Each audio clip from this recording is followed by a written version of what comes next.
And for brands, we've got to prepare for both a much more mature consumer at a younger age, but also one that has a much higher demand for authenticity. Yeah. So they will not tolerate the platitude. They won't tolerate we believe in this, and we don't invest in it from a brand. Yeah. That's point. Yeah. And now is the time to really do some self-exploration of your brand, understand where your purpose lies, think about how you're connecting that to creators and their purpose, and how you're showing up authentically, because you can't build that overnight. And that's the challenge we saw with Gen Z, right? Is Gen Z seemed to catch everyone off guard.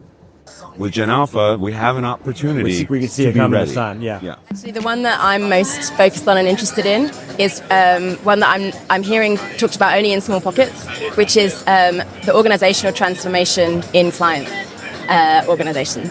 So we're talking to a lot of large client organizations who are really grappling with, if we disrupt the linear nature of the way we make content, what does this mean for our business and how we work?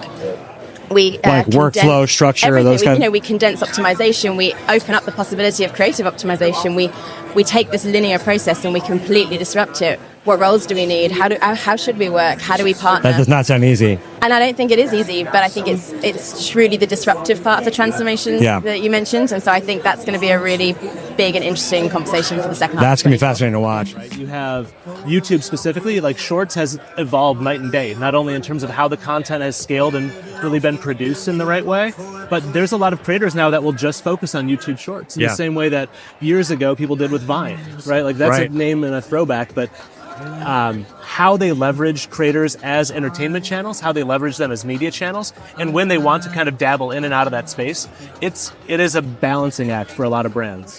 Like from a consumer perspective, like you want to be able to have the option in all these different platforms if you want to go ahead and connect to commerce and make a purchase. And so I think that they've done a nice job updating a lot of those features and rolling that out, and we're seeing adoption where it makes sense. I know what I'm getting excited about is that AI is moving, just like it should through the Gartner hype cycle.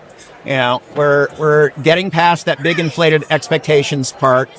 People are now starting to think some thoughtful ways to use it. There's a saying that I say way too many times to my own agency, in regard to making sure you're not fearful of that, which is, AI is not going to replace media planners, but media planners who use AI are going to replace media planners that don't.